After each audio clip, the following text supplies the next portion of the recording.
It's over. It's over. It's over. It's over. It's over. It's over. It's over. It's Hey, over. get him. Hey, I get him.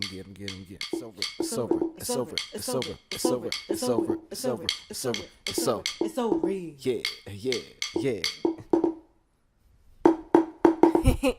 I mean, these are the things that I think about. I'm spiritual, not religious, but you can celebrate Kwanzaa too. Good morning, good afternoon, wherever you may be, and welcome to It's So Real. What's good? With your girl Rocky. And your boy O. So thank you so much for joining us today for today's episode. And today we're going to talk about spirituality. Since we're around Christmas, we're going to talk about Kwanzaa a little bit later.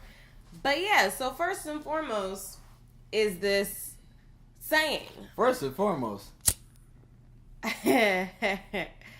So, O wants to smoke during this podcast. Now I can't because I'm about to go to work. But that's another aspect of spirituality we will get into in a little bit. So don't mind him if he starts to get goofy. But I don't get goofy, I get smart, baby. So anyways, this saying, I'm spiritual, not religious. So what does that mean? More and more millennials in particular, and Coffin, come on, get it together. This is what happens, y'all. Okay? All right, go ahead. Anyways, more and more millennials are abandoning religion. Right. And saying, I'm spiritual, not religious. So what does that mean exactly? Okay. So the way I interpret it is like a lot of us we got caught up in the rules of religion and the institution of religion, which has been corrupt and disingenuous for a minute, instead of concentrating on the actual morality and goodness and caring nature of what most religions in the world try to uphold to. So people get caught up into the rules, like I was saying, like they're like, okay, well, you can't get married if you're in the same sex, or you shouldn't have sexual relations if you're the same sex, or you shouldn't be eating this, or you need to be doing this on Sunday and this on that. So it's a lot more restrictive, and instead of it being more aspirational, I think a lot of the religions, a lot of people who define themselves or categorize themselves as being religious, look at those rules and they're rigid. And they're not looking at the morality that comes with those things, and looking at the gray areas in between those things, and looking at how you can judge those, just those rules off of your own character. You know? I hate when people say like, "Well, where do you get your morals from if you don't have a religion?" As if like you're incapable of having morals. It's like we're not just some heathens out here. Yeah, that's like, for me. That's wild, crazy. Like as if like we didn't have multiple decades of fucking priests molesting and raping little boys. Exactly. But they were religious though, right? So they were automatically good, right? God forgave them. This is my point though. Like, we'll get into it more, but something like that. And that's the thing. Like, yes, you can have spirituality. Yes, you can have morals without a book. Like you can have love in your heart. Written by man. Exactly. You can have love in your heart and compassion for others without having been taught it. Right. And I'm not even talking about because for millennials, a lot of Christians, I know if there's a Christian millennial listening right now, a lot of y'all are like, well, yes, y'all are preaching to the choir. No pun intended. But y'all are preaching to the choir like we're spiritual. We're not like religious in that way, and that's good. I don't mind you being non-religious in that way and not taking like those rules to heart and living your life just by them, but by actually looking in your own heart and seeing your own character and what grounds you in your foundation for morality, the stories you were told as a kid, what things you were actually raised on. If it's just Christian and you're just going off the book needs to be interpreted. So the book interpretation is based on whoever's reading it. So the morality is based on whoever's reading the book. Therefore, you have to search beyond the book to find answers. And see, I want to stop you right there because I have issues with the book. See, for me, and we're going to talk about our spiritual journey in a little bit, but like for me, man wrote the book. I don't care if you say, oh, it's God's words. God's words were flowing through man. At the end of the day, man wrote that book. I don't know what voices he was hearing. And the fact that you think that book has been non-tainted by anybody who had an agenda. Do you know how many an agenda to like enslave people and use religion to subdue them and make sure that they're docile. Wait. We gonna get to that in a little bit. But I would like for the religious to please understand that religion was created. Yes. Religion was created. Fight me if you want to, but religion was created. But hold on, stay with me. Don't lock up and block out what I'm saying. Just listen. Religion was created to, one, give man hope for the present and the future on this earth, and hope for the afterlife, but also to create some sort of understanding about the world around them. We live in a vast universe. And think about back in the day when we was just, had our horses and we was farming and shit. Like, we couldn't understand. We didn't have science to the extent we have now. Like, we didn't understand what was happening.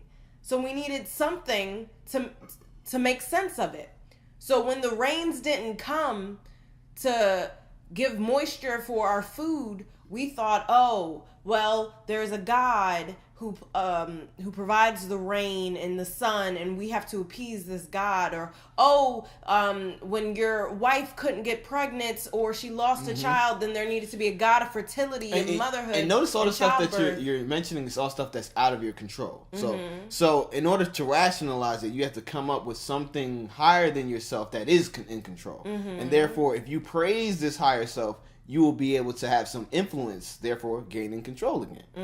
So that hope and all that, and that faith that comes from religion is something that's innate within us to hope for better things and want to be in control of our own destiny. There's nothing wrong with that. The problem lies when you take that, again, like I said, the interpretation of one person can read one verse of the Bible and take one thing from it. The other person can read something else and take something totally different. So the morality is within you. Not the book. So if you're talking about like, like I'm praising the sun and the sun isn't shining, and I'm saying, I need to praise to the sun more, that it shines more so that my crops can grow. That's one interpretation. The other interpretation is the sun isn't growing. It's probably because my neighbor is always on my side of the fence. If he stayed on his side of the fence, then God would be pleased and the sun would shine on both of ours. So I need to kill my neighbor because he keeps disrespecting my property. So, yeah, about this whole my shit is right and yours is wrong, you do not know. You have not died and come back. And I mean like dead for like days, weeks, months type of shit. Not no near death. I went out for a minute. Not a coma. You're still conscious. Right, exactly. In terms of like your physical being, you're still there. It's still in there. So, I mean like fully dead in the ground, wake up, come back, okay? Right. So, only then. And then again, that might be somebody's interpretation because we use what we know to make sense to us. So, if you believed in religion and the Bible and stuff before you died, you probably gonna come back saying some shit about, the heaven and the light and God and whatnot. So, I just want you to understand that everyone has their own beliefs and that is okay. As long as you don't use your beliefs to put someone else down. And that lies the problem, where I have a problem with, like I said, the religion. Because a lot of people use it as a mask and a scapegoat. Like, we just talked about this thing, like the whole Roy Moore thing with, like, guy was, like, molesting all these and people little girls. Were like, well, if God forgave him, I can forgive him. Okay. All right, you can do that if you want to. Yeah. But that's my point. It's being used as a way to say, shut up, forgive him, vote for him so we can get these tax cuts. You think these people care? Ooh, you know what I liked in the book of Eli? Was good. Yeah, with Denzel. And because that was the thing. The people wanted the Bible because they knew that they control people with it. Because you're supplying them with hope. That's what religion is. It's hope. But I did want to say, because you talked about it a little bit, the main difference between spirituality and religion is that religion is a relationship with people. Like, it's a relationship with the pastor, it's a relationship with the congregation, it's a relationship with people inside a building that man made. Whereas spirituality is more your personal relationship with whatever you believe. I'm going to come back to this term higher power, but with whatever you believe. Okay? So I've had some Christians who say, oh, I'm spiritual. I'm hesitant to believe you, but just because you're still associated with the book and with the people type of thing. So that's just my own personal thing. But if you're finding that personal relationship with your higher power, go for it. Just don't use your missionaries to come to somebody else's land to say that their beliefs are wrong and yours are right. Yeah, that's the other thing. There's a certain arrogance to it.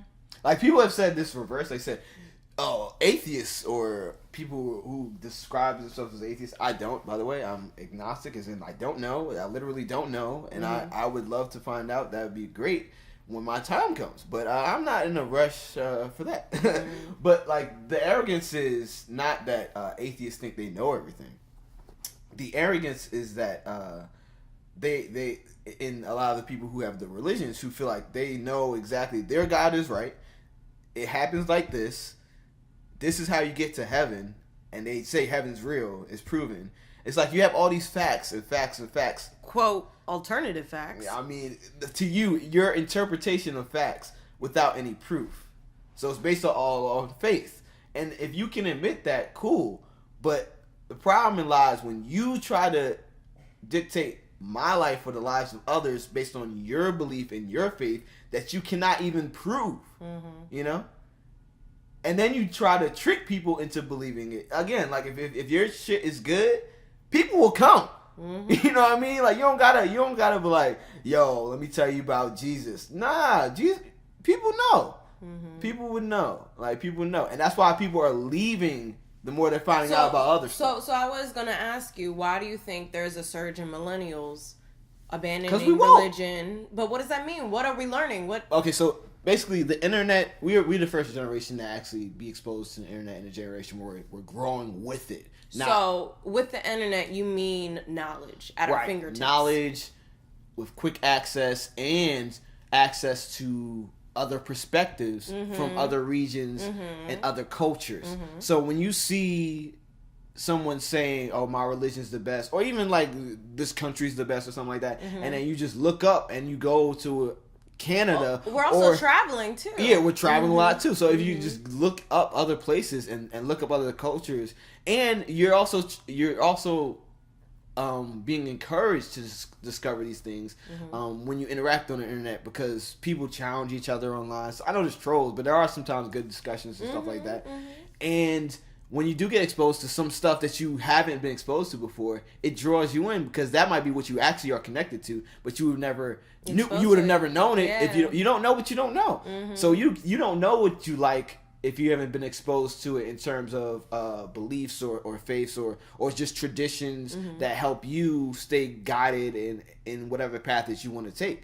So a lot of people have just grown up Christian, have never even gone to a mosque, don't know anything about the Quran, and how similar it is to the Bible. Why are you Christian? Oh, because I believe the beliefs, but you grew up as Christian. So did you choose it, or did you just go along with it, and that's all that you researched? So if you grew up in India, in a town that was predominantly Muslim or Hindu, like, you're not. It's gonna be a completely different scenario. You're gonna grow up Hindu, so it's like you can't just say, oh, well, I'm right because that's what I believe. There's reasons why you believe these things. And I know a lot of people, even like if they are listening, probably not by now, but you get uncomfortable. But that's my point right now. It's like you get uncomfortable with even the challenging of anything of your beliefs. My question to you is why? If you're strong in your conviction and your beliefs and they're unwavering, then why do you feel like it's a threat when somebody has something that challenges that, and why don't you feel like your own religion can't handle the scrutiny? Why can't you answer certain questions?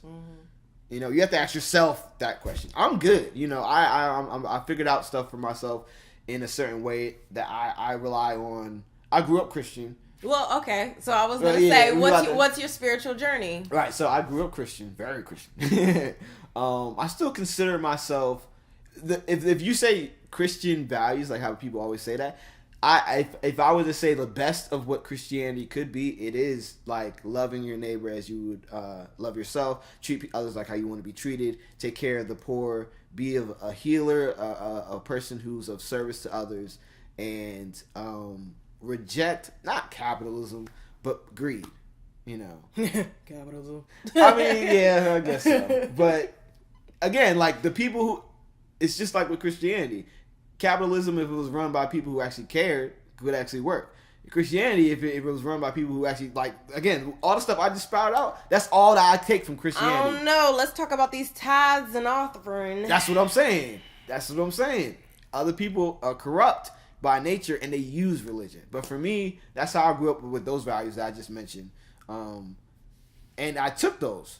I also had some Muslim friends. You know, I learned from them. I also had some Jewish friends. Not that many. I ain't gonna lie. But I did. And I asked them about their religions at times too. I also have traveled. So, you know, all this continues to be a journey in terms of my spirituality. Is I take from different pieces of other people's spirituality in terms of, like, okay, let's say meditation. I meditate. A lot of people say they pray. The difference, it's very subtle depending on what you're doing. Like if you're praying for certain things, you're wanting them to manifest themselves. Mm-hmm. If you're meditating and concentrating on certain things, you might do it, but you might not say it like, oh, well, please God, let me get this. Mm-hmm. You're saying you're concentrating, you might visualize it and other stuff like that. But speaking it into existence, mm-hmm. You know, that's a common theme across a lot of religions. Mm-hmm. So again, like a lot of it's similar in terms of the good parts, but people choose to focus on the others or choose to take advantage of others by using religion to do so. Or not give credit to themselves. Like I had somebody on Facebook who was like, who got an A on some paper or some assignment for school, and he was like, thank God and only God. And I was like, thank yourself. You were the one who studied. Yeah. Now, sure, there were plenty of times where I didn't study and was coming out that test mm-hmm. like, thank you, God, for letting me pass this shit because I did not study, and that was sure all miracle. But when you studied your ass off, give yourself props. Mm-hmm. When you worked your ass off to pay them bills, give yourself props, okay? But what they would say is, God worked through me. Anyways. But yeah, I think that right now, I would consider myself. I wouldn't define myself. I don't know what I would define my spirituality as. It's like I can go into a church at any time, and you would think I was there every Sunday because I would know all the songs.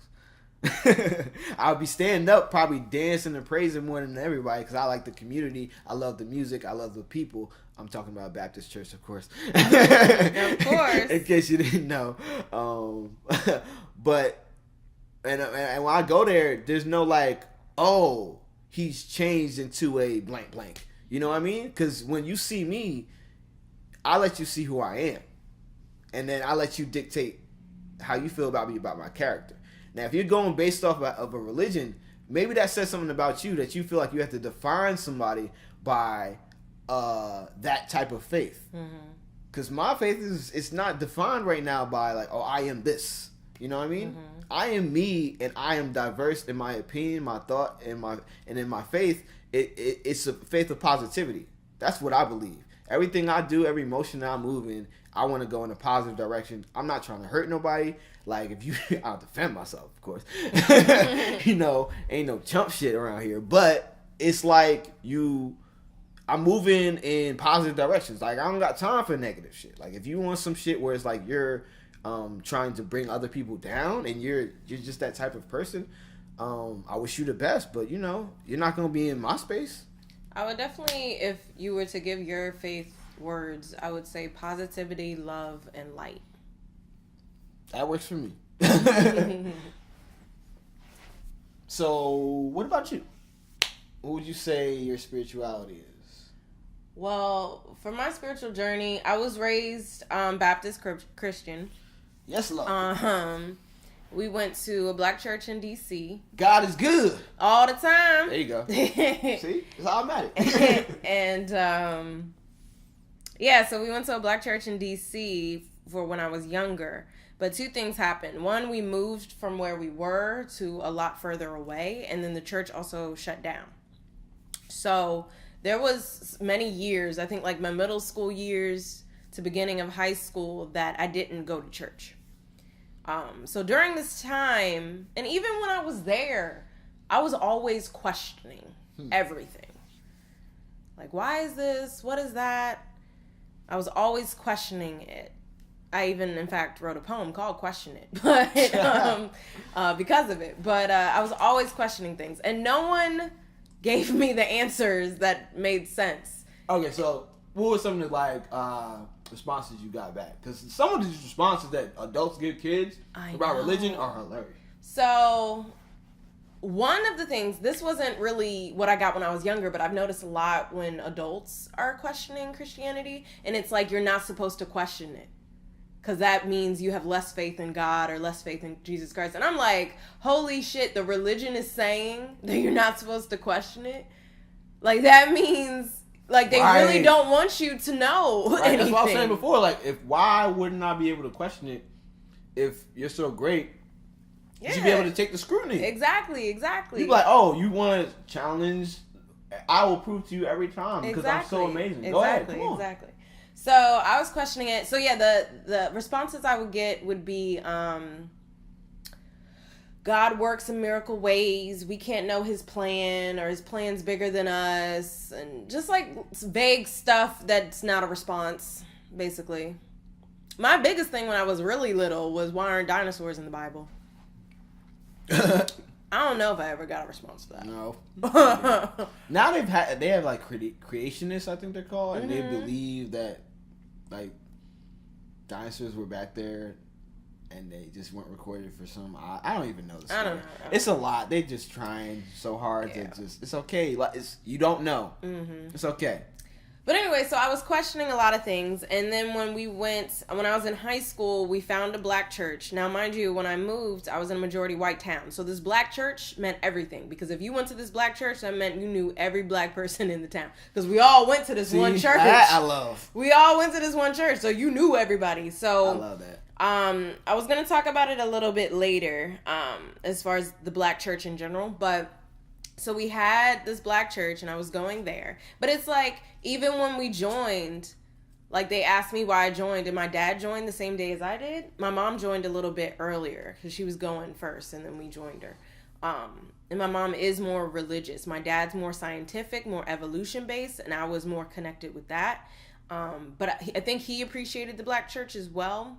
So he joined and I joined with him, and they were like, oh yeah, why'd you join? I was like, because my dad did. I was like, I didn't have a reason other than like, I don't believe in it. So like I didn't. And then like we had to go to Bible study. We went once and never went back. Like, yeah, I used to. Yeah, no. But so then, okay, so now I'm in high school. So now I'm taking world religions. Or no, I was taking world history, but in that class I was learning about religions. And so we're learning about Islam, and we're learning about Hinduism, and we're learning about just different religions and different ways of thinking and different belief systems. And that's when I really started to question it, because I was like, there's so many different beliefs in this world, and you think you're right? It's like, what? So I think at this time I started calling myself an agnostic, which means you believe in a God, but you don't really know what is going on. Or a deist, which is you believe God set up the universe to run on its own. So I was playing around with those labels at the time. And then I was also starting to watch Avatar: The Last Airbender on Nickelodeon. Good show. If you have not watched this show, this is a beautiful show. It uses Eastern philosophies. So it uses Buddhism, just all the Eastern philosophies, basically. And I really connected with that. And that came out in 2006. And I really connected with that. I was watching that in high school. And then in 2009, Avatar, the movie with the Blue Indians, came out. And I really connected it with that. Now, mind you, I was always connected to Pocahontas when I was little. I was really connected to that. And I've always been connected to nature. But this show, Avatar: The Last Airbender, and Avatar the movie, gave me the words, gave me the actual, this is what I believe, this is what I connect to. It gave me that confirmation. But I didn't denounce Christianity until I went to college. Okay, so that's when I finally said, I'm not a Christian. I'm really not. So right now, and then when I went into college, then I started researching other belief systems. Because I was like, okay, I'm not a Christian, so what the fuck am I? So let me research some shit. Again, let me see which belief system best fits with what I believe. So I was studying Hinduism, I was studying Buddhism, I was studying Taoism, Confucianism. I was studying animism, which is the belief of spirits within nature. And it was like, I liked a little bit of each thing, but I didn't believe in one thing wholeheartedly. And I was like, I can't identify as any one thing if I don't believe every single thing. Which, I've heard some Christians, like, they had it on the game when Wendy Raquel blacked out some passages in the Bible. And she was like, I wasn't feeling them parts. So it's like, you're identifying as such, but you don't believe everything. And then you want to pick and choose what you do believe, but then be mad somebody else is picking and choosing something else. Yep. It's like, you either believe it or you don't. Which one? So because I couldn't identify with anything wholeheartedly and believe everything that they believed, I said, you know what? I'm not going to label myself. Yeah. So my label now is I'm spiritual, not religious. And what that means to me is that I believe... Oh, and we were talking about this a little bit earlier, about this higher power title. Uh-huh. I don't believe in a higher power because I believe we are all one. We are all connected. We are all energy flowing within and without each other, within the universe, within plants, within animals, within humans. Everything is energy and we are all one. So there can't be a higher power because that would... You stole my answer. that would denote like a different level. And it's like if we're all one, then we're all on the same playing field.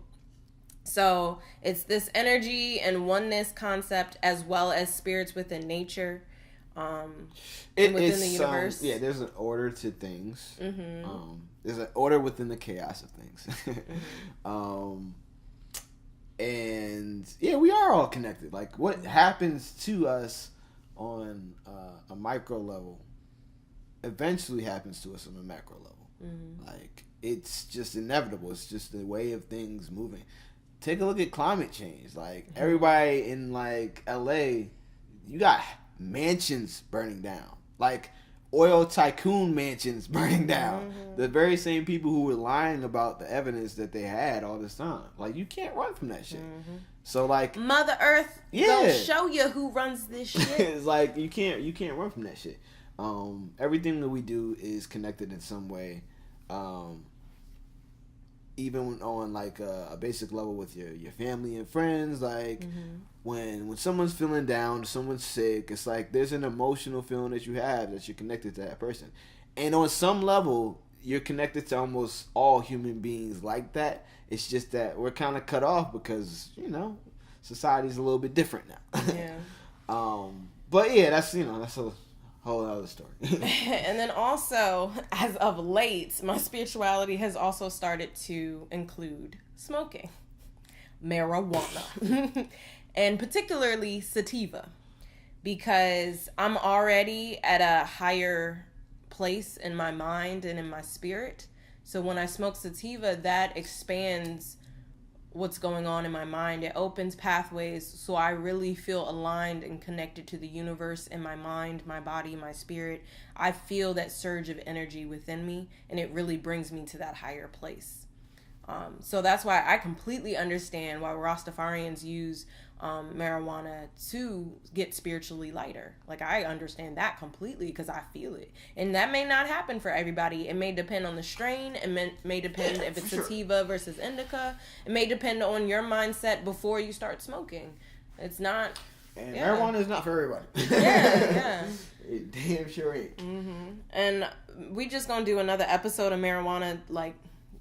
just all things marijuana. Just like alcohol ain't for everybody. Exactly. Some of y'all definitely need to realize that very soon. But I would definitely be for marijuana over alcohol. There's no hangover. But anyways, especially as I'm getting older. But that was pretty much... Right? right? Dog. Yeah. But that's pretty much what my spiritual journey is. So I'm spiritual, not religious. But I did want to talk a little bit about Black Christianity. Oh, man. Because I do want to acknowledge what we have brought into Christianity. So when we came, some spices. So when we came, a little bit seasoning on that thing, as captured Africans to become enslaved, they used the Bible to control us. Yeah, that's the one book they let us read, y'all. Why is that the one book, the King James Bible? Why is that the one book they let us read? Because it kept us obedient. If we're worried, a good slave obeys his master. A good slave doesn't fight back against his master, and a good slave doesn't run away. So if I'm trying to be a good slave and get into heaven, I need to obey the person who is literally oppressing me. What does that tell you? Because I would have been one of them motherfuckers running away or beating that nigga's ass, and I would have just had to go to hell. Shit. Because why am I waiting until the afterlife for my peace versus finding my peace on this earth right now? Ooh, there we go. There we go. And then, like, even with that monster who went into that church in Charleston and shot up those 9 innocent people, I thought that was it. I was like, we ready? We gonna burn down this country. We ready for the revolution. And they forgave him. Pretty quick, too. Pretty like quick. After. I was like, you didn't even have time to be mad and in pain. You didn't even get time to process it. You just, because you're so quick to forgive the oppressor. You're programmed to forgive. And that's not even forgiveness. That's fake as fuck. That's not. You don't forget that. You don't forgive him. That shit is on your mind right now. Exactly. You didn't forgive him. You still got hurt in your heart. You didn't even let that shit process. You didn't even get a chance to talk about it. You just said, "Oh, we forgive him because that's what we do." So that's not and that's bad because sometimes you need to have a little bit of remembrance of what's going on to take action to make sure that it doesn't happen again. Faith without work is dead. So if you just forgive him and it's like it's okay, that young man, it's whatever, then there's no like, okay, so how you get the guns? What militia is he in? Who is he connected to? Are there others like him? Let's have a full investigation of people like him, and let's follow up with this and make sure that the representatives in our district are not just going to brush this aside. But if you brush it aside before anybody else does, they don't have to do it. Exactly. So again, white people have used Christianity to brainwash, condition, and control Black Americans. So now, again, there's more of them like that. And then in Charleston, there's another motherfucker over here running motherfuckers over. Let me refresh your memory. And then there's more. And then in Charleston, they had a whole fucking march. Let me refresh your memory. We could have killed that shit a long time ago if Charleston had some fucking action to it. Let me refresh your memory that they bombed that church in Birmingham with those 4 little girls. That they set crosses on fire in front of our yards. And our churches. Like... So that being said, I don't know how we got here. Just realize who gave you the Bible. Not your mama, not your daddy. I'm talking ancestors back. Who gave you that King James Bible? Okay? But now that we have the Bible, let's see what we put into it. So, of course, as Black Americans, we incorporated our African culture within the church. So, call and response is something that I love about the Black church and the Black community and Black culture. That call and response. So, and it's funny, Gary Owens, the white comedian who's married to a Black woman, was like doing a skit on the Black church. He was like, why are you talking while that pastor's talking? Shh, be quiet. And he's like, no, that's what we do in our church. We talk. So when pastor's preaching that word, you like, amen, hallelujah. You just feel the need to respond to the call. That is call and response. Okay. So I love that piece of the Black church. That's what we've brought in. You cannot forget that music. Now, I will say the only time I have ever felt like spiritually connected to something is through gospel music. That shit just has a way of uplifting your spirits. It does, man. Like, that shit just get you hot, get you dancing. You know, people be falling out in church. Catching the Holy Spirit is what they say. But you just be feeling it, you know? Let's see, what else did black people bring? I mean, I don't know if this is an actual thing, but I know we used to, Sunday's best. Mm-hmm. We used to dress. We used to come in nines. Got your church hat. Got your dresses, your ties. All right, y'all little girls. Y'all remember them little ankle socks with the frillies and shit? Mm-hmm. Patent leather shoes. I can't vouch for that one. I remember things. I used to be itchy as fuck going to church. Mom made me these little dresses and stuff. But yeah, y'all remember that stuff. And like I said, like I appreciate the church experience because, you know, that's black culture right there. That's black culture. Sorry, I took a moment to smoke. But I'm just getting a little. But yeah, I appreciate the black culture. Is there anything else that you would say defines? Oh, another thing? The preaching. Yes. The preaching, dog. Storytelling. Dog. When a white preacher, I can't stereotype because there are some that be trying to get down, but it took him a while. But from the get-go, like, black preachers was on point with it. Like, they knew how to do it. Now, I know there's some white preachers down south that get down, but, like, a black preacher, dog, a pastor that can really, like, deliver that word, can't nobody deliver it like that. And see, what I liked about the black church that I went to in my majority white town is that my pastor, he was this, like, cute little old man. Like, if you see Master of Disguise, when you think of the turtle, that's what I think of. Like, he's just so cute. But anyways, he would always tell stories. And he would be, like, talking about before he was saved and stuff. So he'd be getting into sin and whatnot. And his mama had to straighten him out, you know. But he told a story. He made it relatable. He made it funny. And then he would sprinkle some religion on it. And I was like, I appreciate, because the stories had life lessons in it that could apply to anybody. My pastor does that, too. So. But yeah, them life lessons that could apply to anybody, which I'm fully like, okay, I need a soul school where I can have the black church, but not the religion.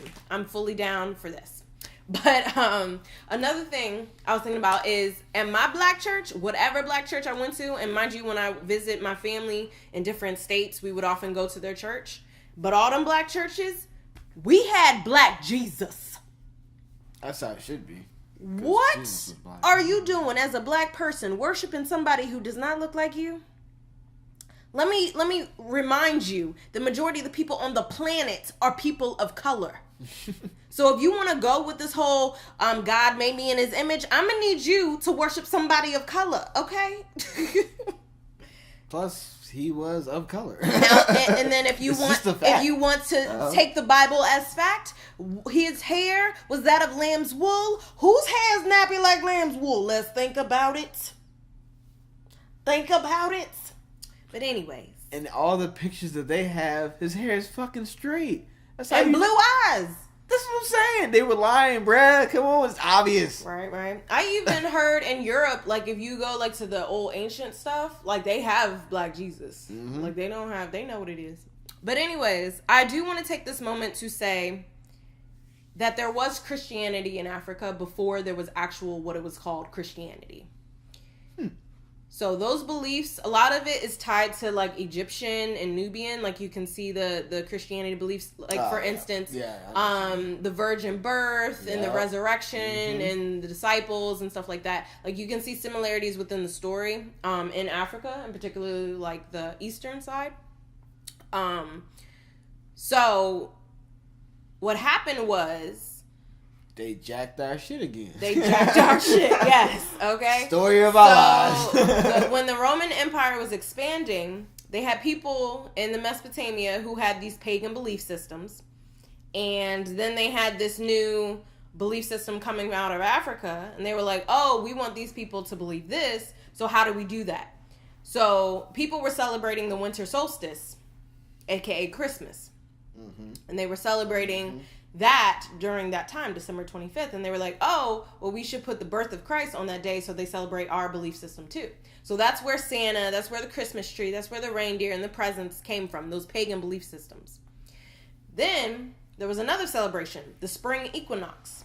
Yes. When it was talking about the rebirth of life and the rebirth of the earth, basically, and fertility and just renewal and rejuvenation, just all those spurring stuff, they were like, oh, we need to tie something to this one too, so let's do the resurrection of Jesus. So they celebrate this. So that's where the Easter bunny, and that's where the eggs come from, is because the Easter bunnies, reproduce quickly. An egg is a sign of life, So, yeah, they had these. That's why. Symbols. That's because when I was growing up, I was like, what the? Easter bunnies don't have eggs. Right. They have live births. I was like, and then what the fuck does that have to do with Jesus? Right. I questioned that too. I was like, wait, what? Exactly. Exactly. That shit made no sense to me. Right? So, yeah. This is why you gotta question stuff. Question it. It's okay to question things. So. In fact, you should. So, yes. White people got Christianity before it was termed Christianity from black people. And from the pagan belief systems. Well, I mean, that's not even Christianity. That's just the Christian holidays that we associate with it. But I do want to take a moment, because that was Eastern Africa. That was in Egypt and Nubia and stuff like that. So what the hell were they believing in West Africa and in South Africa and Central Africa? Not sure. Nobody knows this. Every time I ask, they're like, oh, they had their indigenous belief systems. Well, what the fuck were they? Yeah. Nobody knows. Because that's most of where our... Exactly. And it's like, even in Africa today, most of them are either Muslim or Christian. Yeah. And Muslims, we talked about the Arab slave trade last episode. Check it out. But yeah, so they're either Muslim or Christian. And a lot of that had to do with colonization and slavery. So whether you're in the diaspora or on the continent, you're believing something else that somebody told you to believe. So what, and I'm like, did nobody question, oh, I wonder what my ancestors believed? Now, I've read stuff that says it was more in tune with nature.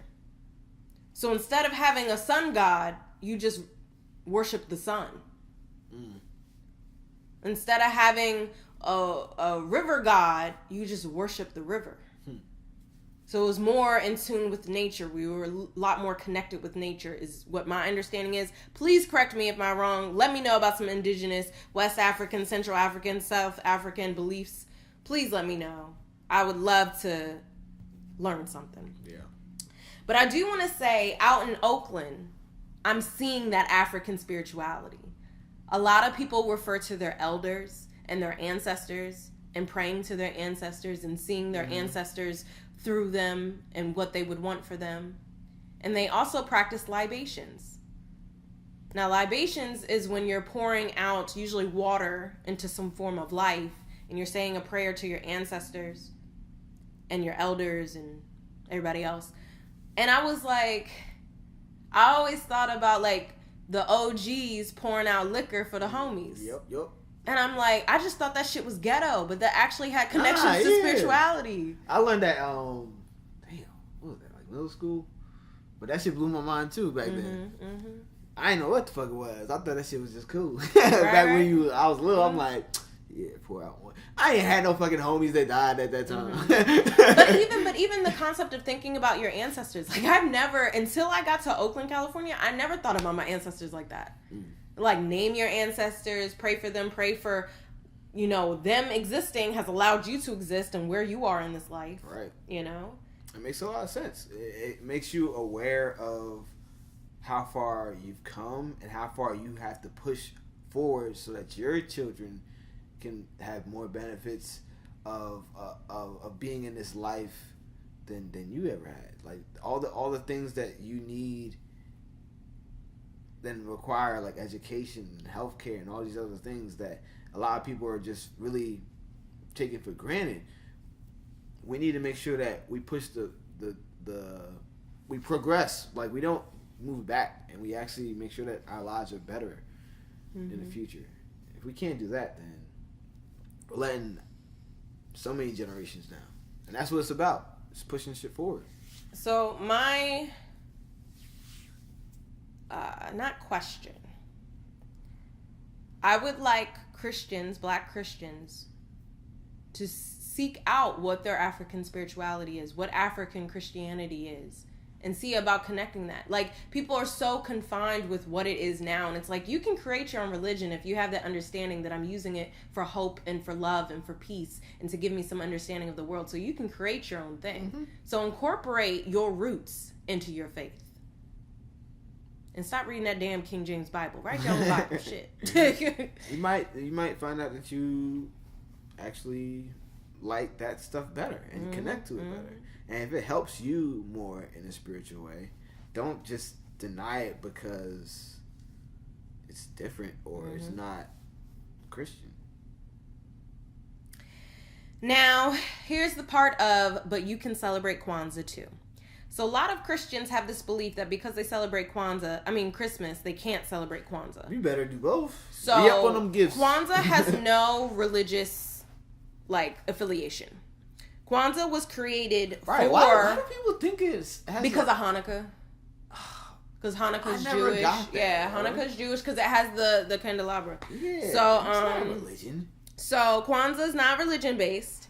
It's just a celebration that was created during the 60s, during the Black Power movement, to say, oh, Black people are disconnected, let's reconnect them with their African culture. Mm-hmm. So Africans actually do not celebrate Kwanzaa. It's more people, Black people in the diaspora, particularly African Americans.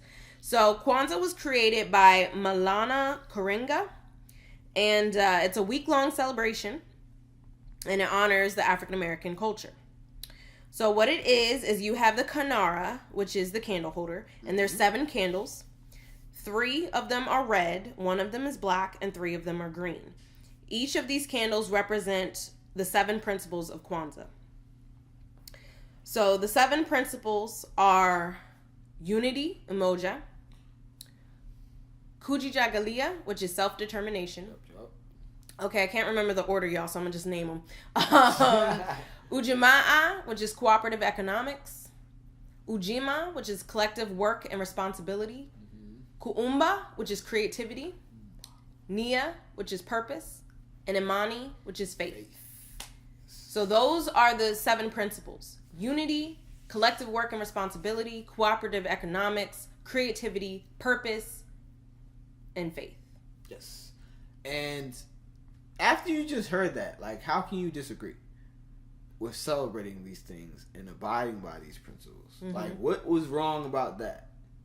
I'm just saying, we knock so much of our own shit. Mm-hmm. Mm-hmm. And we never question why. Oh, that's just corny. What the fuck's corny about Kwanzaa? Mm-hmm. That's just your shit. Own it. And just furthermore, Kwanzaa derives from the Swahili phrase matunda ya Kwanzaa, meaning first fruits of the harvest. So, again, this is celebrated from December 26th to January 1st. So it's in prayer of the new year, in prayer for the harvest of the new year, the first fruits. And the choice of Swahili in East African language reflects its status as a symbol of Pan-Africanism, especially in the 1960s. So, because some people, Black Americans, are well, if my ancestors were slaves, they came from West Africa, what am I doing celebrating something that has to do with Swahili? Well, first understand that most of the content that is African that we receive in America, through Americans, is Swahili. So The Lion King, all Swahili. Mm-hmm. Mighty Joe Young, Swahili. Anything that's African media is Swahili. So because that's the most known language in America. Now, if you have West African friends, that may change, type of thing. But also because our ancestors were enslaved, we may not necessarily know where we come from. So because Swahili represents this Pan-Africa and this one Africa, then we're okay, well, let me connect to this thing that represents the whole. Mm. Even though it's not. 54 countries, hundreds of different languages, thousands of different cultures. Yeah. But it's a big continent. It's a big continent. Okay. Bigger than Europe, bigger than America, North America, South America. Okay. But just understand that you can still celebrate it to have that relationship with African culture. Now, if you want to incorporate some West African traditions and belief systems, all for it, let me know about them. Okay, so I told you a little bit about the origin, and I told you a little bit about the symbols. They also have, So you have your kinara with the candles. You also have your unity cup, which you have like, you can have like wine, but you can have water too. And when the elder starts with the first drink, and then you pass along, and each person takes a drink, and you discuss an example of that principle for that day. So for unity, you discuss how that's represented in your life, how you want it to be represented, and you go through the line. You also usually have a mat that has like some fruits and vegetables, something that can symbolize the harvest on there as well. But for now, I do want to play the song that's called Kwanzaa Celebration. And apparently Mr. O over here had this song when he was growing up, which I did not know. The best elementary school to ever exist. Shout out to Chad. Love everybody from there. Shout out to all the beautiful kings and queens that's still doing their thing, rocking out, being successful. Keep doing y'all shit. I love y'all, all y'all, even the ones that I ain't fuck with. Sorry, I'm fucking with y'all. But yeah, this is a beautiful thing that I got to experience when I was in elementary school. I actually got to learn about Kwanzaa, learn about my roots, and yeah, it was amazing how. And it really didn't hit me that I was learning all these things, and I was just immersed in my own culture at such a young age. It didn't hit me that had a huge impact until like really last year when I made my transition. I actually went back to Guyana and all this other stuff that happened. But yeah, that's really when it hit me. Like I was like, wow, I really love being black and like my people, and I can see that there's problems, and I can't just sit idly by. And that's what the disconnect is. It's like I feel like I'm not doing enough. And that's what the principles are trying to teach. Is trying to teach you that collectivism and to work with one another and build each other up. Right. That's what I'm saying. Like what I was saying earlier in the podcast, like that positivity, like that's where that's coming from. Like I'm trying to uplift my people. I'm not trying to do no damage. I'm not here to do no like. And see, you were talking about the Chad school. Promoting Kwanzaa, but I was like, when did I learn about Kwanzaa? Because my parents didn't celebrate Kwanzaa. They didn't teach me about Kwanzaa. Yeah, how did you learn? So then I was like, okay, well, where else could I have learned it? I wouldn't have known about it to look it up. So apparently, shows in the 90s were on it. Sesame Street had a special for Kwanzaa. Blue's Clues had a special for Kwanzaa. Rugrats, that episode with Susie Carmichael when her aunt came to visit, Kwanzaa. Arthur, Kwanzaa. Had that Christmas movie where they were incorporating different beliefs and stuff. Kwanzaa. The Proud Family. Everybody knows that episode with Kwanzaa. Proud Family, that's probably the most, but I love that episode. Also, Everybody Hates Chris had that episode about Kwanzaa because the father was like, ooh, I don't gotta get presents. Now, with Kwanzaa, you can choose to give a present for each day. Usually it's just for the kids, but usually the gifts have more meaning to them. So they might be created. They may have just a little bit more meaning than just gifts for Christmas. So you can celebrate both. You can choose whether or not to do gifts. But I was also saying, like, these were all kid shows. Like, was there any black family sitcoms that celebrate Kwanzaa? And I don't really know. But so I'm gonna play this song now. It really goes. So take a listen. Oh wait, hold up. My bad. Gotta start it over. Okay.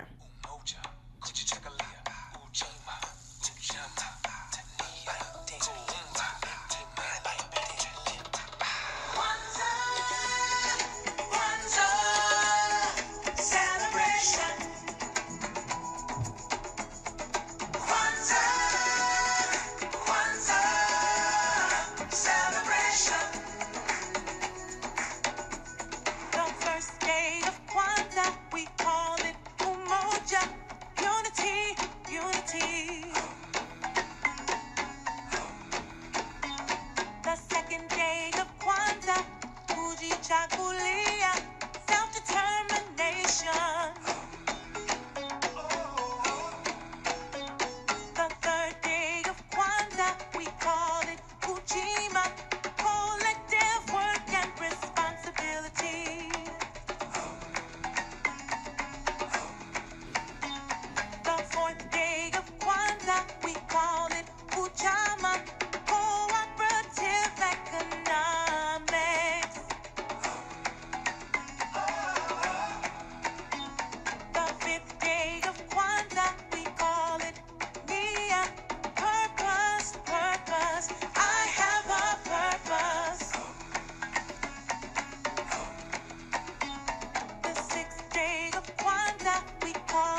Dope. Did y'all enjoy that?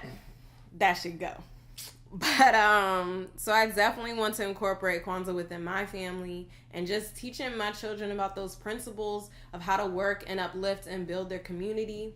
If y'all missed the RBG, it's the red, the black, and the green. And that the red symbolizes the blood that was lost and the blood that connects us. The black symbolizes the people. And green represents the land that we lost, the land we came to, and the hope that we have for the future. So definitely, and it's like not, it's just, it's, you know, people have issues with being pro-black, and it's like not even just appreciating your blackness and appreciating your culture and who you are. That's all. So I would implore you to research, find out more information about it, but it's December 26th to January 1st. So it's 7 days. And then I also wanted to talk a little bit about Happy Kwanzaa. So you can say Happy Kwanzaa, Joyous Kwanzaa, and then you say Habari Gani, which means what's the news, and you say the principle for that day. So for the 26th of December, I would say Habari Gani, oh. Sorry, I was eating. Just ruining it. Habari Gani, oh. Habari Gani. You're supposed to reply with the principle. Oh. My bad. I haven't done this in a minute. Like I said, elementary school. Well, the first day is Unity Umoja. Oh, you said the first day? Mm-hmm. December 26th. So feel free. But I was thinking, so prior to, oh my gosh, prior to Christmas, I say Happy Holidays. On Christmas Day, I say Merry Christmas. And then it's like afterwards, I felt hesitant coming up to black people and saying Happy Kwanzaa because I didn't know if they celebrated it. And I was like, for Christmas, I don't give a fuck what you do, what you look like. I say Merry Christmas on the day of Christmas and Happy Holidays before that.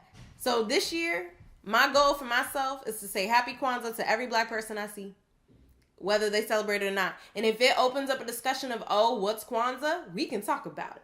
So I implore you to do the same. That's actually a really good idea. Mm-hmm. But with that, we're wrapping it up. But again, as far as your spirituality, just research what you want to believe and what connects with you. Yeah. Just because you grew up with it, just because your parents or your family or just whole community, like black people, we Christians. So whole community believes in it. You'll be okay if you don't. There are other people who don't, and that's okay. You can find your own way. You can find your own beliefs. And it doesn't have to come from a book. It doesn't have to have words of definitions or labels. Like, I have my spirituality of accepting not knowing. Okay? I accept not knowing, and I'm okay with it. I don't need to know. Yeah, sometimes you don't need to. Mm-hmm. So just explore your faith, your belief systems. And look into celebrating Kwanzaa and look into understanding your roots and your history and your culture. Anything you got to say, Oh? No, that's it, man. I just want everybody to, I don't know, just be curious about your own feelings and your spirituality and what really pushes you to a better place spiritually. And whatever that might be, like, it's okay, but make sure that you realize it's a personal thing more than anything else. Like, you don't need to push or regulate anybody else's views because you have a certain perspective. It's okay to have respect for differing perspectives, especially when it comes to faith. As long as they're not hurting you, just respect it and go with peace. Peace be upon you. And with that, Happy Kwanzaa. And thank you for listening to It's So Real. All right, we out.